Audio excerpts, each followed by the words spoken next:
26 judul skripsi pengaruh opini audit terhadap pemaparan informasi terkait lingkungan. Latar belakang, perusahaan tidak hanya memiliki tanggung jawab untuk menghasilkan laba, perusahaan juga memiliki tanggung jawab untuk aktivitas usaha yang dilakukannya terhadap lingkungan sekitar. Seperti yang kita tahu, bahwa kewajiban utama dari perusahaan adalah menghasilkan laba sebanyak-banyaknya agar meraih keuntungan untuk perusahaan tersebut. Namun terkadang perusahaan melupakan dua aspek lainnya, yaitu aspek sosial dan lingkungan. Jika perusahaan melakukan ketiga aspek ini secara bersamaan, maka akan terjadi hubungan yang baik antara perusahaan dan lingkungan sekitar. Seperti yang dikatakan Brown and Deegan tahun 1998, environmental disclosure penting karena informasi lingkungan yang dimuat dalam laporan tahunan perusahaan memungkinkan masyarakat umum untuk memantau kegiatan perusahaan dalam rangka memenuhi tanggung jawab sosial perusahaan. Alhasil, perusahaan akan mendapatkan dampak positif seperti perhatian dan kepercayaan dari masyarakat setempat. Lalu untuk urgensi penelitiannya, permasalahan mengenai pengungkapan lingkungan seharusnya dapat menjadi perhatian yang lebih bagi perusahaan, karena ketidakterbukaannya mengalami hal inilah yang dapat menghilangkan rasa kepercayaan masyarakat terhadap perusahaan.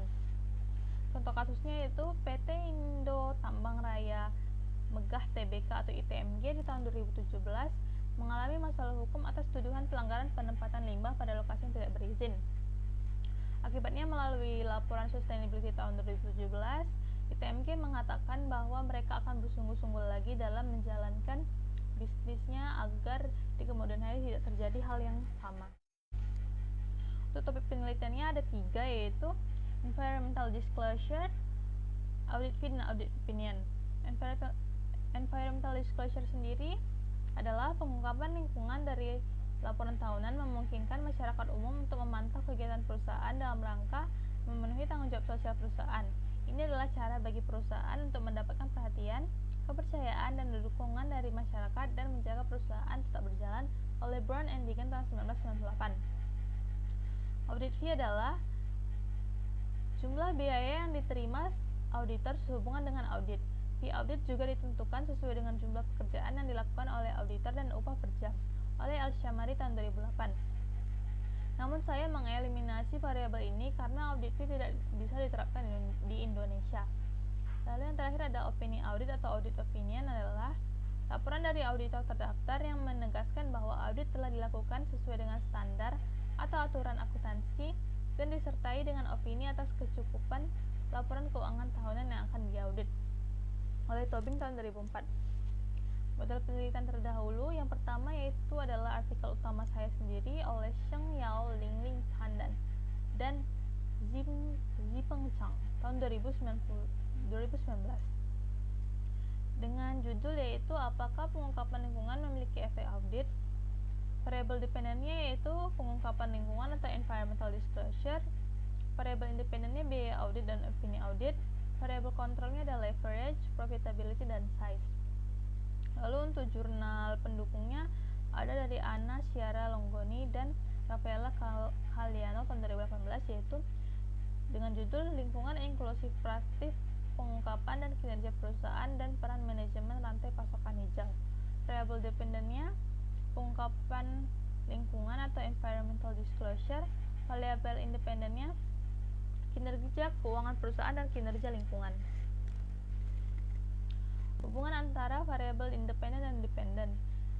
Yao tahun 2020 dalam penelitiannya menyatakan bahwa hubungan antara biaya audit dan penerapan lingkungan mempunyai signifikan negatif sama halnya dengan opini audit yang juga bersignifikan negatif terhadap pengungkapan lingkungan. Yao juga dalam penelitiannya menyatakan jika auditor menemukan bahwa risiko klien sudah dikendalikan dalam kisaran yang dapat diterima, mereka cenderung untuk mengeluarkan opini audit non-standar. Model dan hipotesis penelitiannya, variabel dependennya ada pemaparan informasi terkait lingkungan atau environmental disclosure, variabel independennya ada biaya audit dan opini audit, variabel kontrolnya adalah leverage, profitability, dan size. Untuk hipotesisnya adalah hipotesis pertama, biaya audit berkolerasi negatif dengan tingkat pengungkapan informasi lingkungan, dan hipotesis keduanya adalah kemungkinan opini audit non-standar berkolerasi negatif dengan tingkat pengungkapan informasi lingkungan. Metodologi penelitiannya, pertama, rancangan penelitian. Penelitian yang dilakukan menggunakan data sekunder atau menggunakan data yang sudah ada. Penelitian ini dikelompokkan sebagai penelitian asosiatif. Sugiono tahun 2014 menyatakan penelitian asosiatif merupakan penelitian yang memiliki tujuan untuk menemukan hubungan, peran, pengaruh, dan hubungan antara dua atau lebih variabel kualitas, yaitu variabel bebas atau independen dan variabel terikat atau dependen. Objek penelitiannya ada dua, yaitu perusahaan manufaktur yang terdaftar di BEI dari periode 2017 sampai 2020. Yang kedua itu perusahaan manufaktur yang mengungkapkan informasi terkait lingkungan di dalam laporan tahunan atau menerbitkan laporan keberlanjutan pada periode 2017 sampai 2018. Definisi operasional variabel. Yang pertama yaitu environmental disclosure. Menurut Suratno tahun 2006, pemaparan informasi terkait lingkungan adalah pengungkapan informasi lingkungan dalam laporan tahunan perusahaan. Variabel diukur menggunakan indeks GRI 4 pada laporan tahunan perusahaan. Penelitian ini merujuk pada penelitian yang pernah dilakukan oleh Haba tahun 2016, yaitu dengan memberikan angka 1 pada setiap pengungkapan yang sesuai dengan keseluruhan total 34 poin dan kemudian dibandingkan serta dirumuskan menjadi skor pengungkapan lingkungan perusahaan per total seluruh pengungkapan lingkungan kali 100%. Untuk opini audit menggunakan variabel dummy, yaitu perusahaan yang memperoleh opini wajar tanpa pengecualian akan diberi skala 1 dan jika tidak akan diberi skala 0. Untuk leverage sendiri, rasio leverage ini berkaitan dengan keputusan keuangan perusahaan yang lebih memilih pembiayaan dengan leverage daripada modal perusahaan. Leverage dalam penelitian yang dilakukan Fahmi tahun 2012 dapat dirumuskan sebagai leverage sama dengan total hutang per aset. Lalu untuk profitability juga hal yang sama dilakukan pada penelitian Fahmi tahun 2012, dapat diukur menggunakan ROI sama dengan laba setelah pajak per modal saham sendiri. Lalu untuk size adalah